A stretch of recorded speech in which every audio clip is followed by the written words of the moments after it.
ನಮಸ್ತೆ. ನಮಿಸ್ hobbies YouTube ಚಾನಲ್ಗೆ ಸ್ವಾಗತ. ಫ್ರೆಂಡ್ಸ್, ಇವತ್ತು ಒಂದು ಸಸ್ಯದ ಪರಿಚಯ ಮಾಡ್ತಿದ್ದೀನಿ. ಇದು ಯಾವುದಂದರೆ, ಸಾಮಾನ್ಯವಾಗಿ ನೀವೆಲ್ಲರೂ ನೋಡಿರ್ತೀರಿ. ಇದು ಭೃಂಗರಾಜ ಅಂತ ಕರೀತಾರೆ. ಇದಕ್ಕೆ ಗರುಗದ ಸೊಪ್ಪು ಅಥವಾ ಕಾಡಿಗರಗ ಅಂತ ಕೂಡ ಕರೀತಾರೆ. ಇದು ತುಂಬಾ ಒಳ್ಳೆಯದು, ಆರೋಗ್ಯಕ್ಕೂ ಒಳ್ಳೆಯದು, ತಲೆ ಕೂದಲಿಗೂ ಸಹ ತುಂಬಾ ಒಳ್ಳೆಯದು. ಇದನ್ನು ಪಾಟಲ್ಲಿ ಸಹ ಕೂಡ ನೆಡ್ಬೋದು. ಈ ಹಿಂದೆ ಇದರ ಎಣ್ಣೆಯ ವಿಡಿಯೋನ ಕೂಡ ನಾನು ಹಾಕಿದ್ದೀನಿ. ನೀವು ನೋಡದೇ ಇದ್ದರೆ ಒಂದು ಸತಿ ನೋಡಿ. ಅದಕ್ಕಿಂತ ಮೊದಲು ನನ್ನ ನಮಿಸ್ ಹಾಬೀಸ್ ಯೂಟ್ಯೂಬ್ ಚಾನಲ್ಗೆ ಯಾರೆಲ್ಲ ಸಬ್ಸ್ಕ್ರೈಬ್ ಆಗಿಲ್ಲ, ಈಗಲೇ ಸಬ್ಸ್ಕ್ರೈಬ್ ಆಗಿ, ಹಾಗೆ ಪಕ್ಕದಲ್ಲೇ ಕಾಣುವ ಬೆಲ್ ಬಟನನ್ನು ಒತ್ತಿ ಆಲನ್ನು ನೋಟಿಫಿಕೇಷನ್ಗೆ ಕ್ಲಿಕ್ ಮಾಡಿದರೆ ನಾನು ಹಾಕುವ ಎಲ್ಲ ವಿಡಿಯೋಗಳ ನೋಟಿಫಿಕೇಷನ್ ನಿಮಗೆ ಸಿಗುತ್ತೆ. ಹಾಗೆ ನಾನು ಈ ಹಿಂದೆ ಹಾಕಿರುವ ವಿಡಿಯೋಗಳನ್ನೆಲ್ಲ ಒಂದು ಸತಿ ನೋಡಿ. ಈ ವಿಡಿಯೋಗೊಂದು ಲೈಕ್ ಮಾಡಿ. ನೋಡಿ, ಇದೇ ಕಾಡಿಗಾರಗ ಅಥವಾ ಗರುಗದ ಸೊಪ್ಪು ಅಥವಾ ಭೃಂಗರಾಜ ಅಂತ ಕರೀತಾರೆ. ಇದನ್ನು ಪಾಟಲ್ಲೂ ಕೂಡ ತುಂಬ ಚೆನ್ನಾಗಿ ಬೆಳೆಸ್ಬೋದು. ಇದನ್ನು ತುಂಬಾ ಚೆನ್ನಾಗಿ ಬೆಳೆಯುತ್ತೆ. ಹಾಗೆ ಗದ್ದೆ ಬದಿಯಲ್ಲಿ ಮತ್ತು ನೀರು ಅಂತ ಜಾಸ್ತಿಯಾಗಿ ನಿಲ್ಲುವಂಥ ಜಾಗದಲ್ಲಿ ಈ ಗಿಡ ತುಂಬಾ ಸೊಗಸಾಗಿ ಬೆಳೆಯುತ್ತೆ. ನೋಡಿ, ಇದನ್ನು ಈ ರೀತಿ ಎಲೆಗಳನ್ನೆಲ್ಲ ಒಣಗಿಸಿ, ಚೆನ್ನಾಗಿ ತೊಳೆದು ಒಣಗಿಸಿ ಎಣ್ಣೆ ಕೂಡ ಮಾಡ್ಬೋದು. ಇದರ ಎಣ್ಣೆ ಅಂತೂ ಕೂದಲಿಗೆ ತುಂಬಾ ಒಳ್ಳೆಯದು, ತಲೆ ಹೊಟ್ಟು ನಿವಾರಣೆ ಮಾಡುತ್ತೆ. ಹಾಗೆ ನೈಜವಾದ ಕಲರನ್ನು ಕೊಡುತ್ತೆ. ಇದು ತುಂಬಾ ನೈಜವಾಗಿರುತ್ತೆ ಕಲರು. ಕೂದಲು ಕಪ್ಪಾಗುತ್ತೆ. ಹಾಗೆ ತಲೆ ಕೂದಲಿಗೆ ಕೂಡ ತುಂಬಾ ತಂಪು ಇದು. ಮತ್ತು ಅಷ್ಟೊಂದು ಶೈನಿಂಗ್ ಕೊಡುತ್ತೆ, ಕೂದಲಿಗೆ ಶೈನಿಂಗ್ ಕೊಡುತ್ತೆ. ಇದರ ಎಣ್ಣೆಯ ವಿಡಿಯೋನ ನಾನು ಹಾಕಿದ್ದೀನಿ. ಅದನ್ನು ಡಿಸ್ಕ್ರಿಪ್ಷನಲ್ಲಿ ಲಿಂಕನ್ನು ಹಾಕಿರ್ತೀನಿ, ನೋಡಿ ನೋಡದೇ ಇದ್ದರೆ.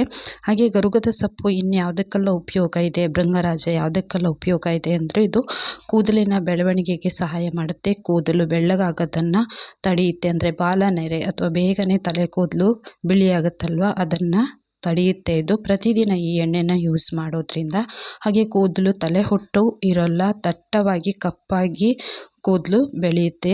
ಅದ್ರ ಜೊತೆಗೆ ಇದು ಚರ್ಮದ ಸೋಂಕನ್ನು ನಿವಾರಣೆ ಮಾಡುತ್ತೆ. ಚರ್ಮದಲ್ಲಿ ಏನಾದರೂ ಸೋಂಕಿದ್ರೆ ಇದನ್ನು, ಈ ಎಲೆನ ಜಜ್ಜಿ ರಸನ ಹಚ್ಚೋದ್ರಿಂದ ಸೋಂಕು ಕಡಿಮೆ ಆಗುತ್ತೆ. ಹಾಗೆ ಗಾಯಕ್ಕೂ ಕೂಡ ಹೌದು, ಯಾವುದಾದ್ರೂ ಗಾಯ ಇದ್ದರೆ ದೇಹದಲ್ಲಿ, ಅದಕ್ಕೂ ಕೂಡ ಇದು ತುಂಬಾ ಉಪಯೋಗವಾಗಿದೆ.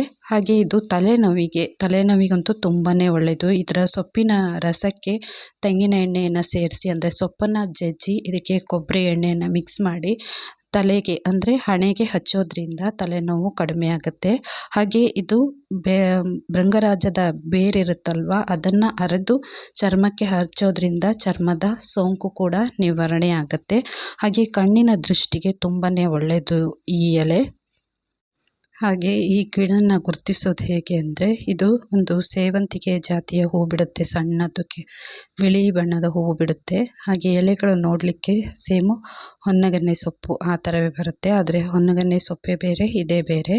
ಇದನ್ನು ಹೇಗೆ ಗುರುತಿಸೋದು ಅಂದರೆ, ಇದರ ಎಲೆಗಳನ್ನು ಕೈಗೆ ಹಾಕಿ ಚೆನ್ನಾಗಿ ಉಜ್ಜಿದ್ರೆ ಅಲ್ಲಿ ರಸ ಬರುತ್ತೆ. ಆ ರಸ ಕಪ್ಪಾಗಿ ಕಾಣುತ್ತೆ. ಆ ರಸ ಕೈ ಕೂಡ ಕಪ್ಪಾಗಿ ತೋರುತ್ತೆ.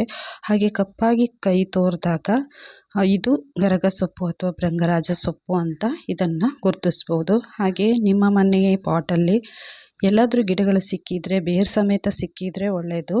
ಬೇರು ಸಮೇತ ಎಲ್ಲಾದರೂ ಸಿಕ್ಕಿದರೆ ತಂದು ಪಾಟಲ್ಲಿ ನೆಟ್ಟು ಇದನ್ನು ಬೆಳೆಸಿ, ತುಂಬಾ ಒಳ್ಳೆಯದು. ಆರೋಗ್ಯ ದೃಷ್ಟಿಯಿಂದ ಕೂಡ ತುಂಬಾ ಒಳ್ಳೆಯದು, ಕೂದಲಿಗಂತೂ ತುಂಬಾ ಒಳ್ಳೆಯದು.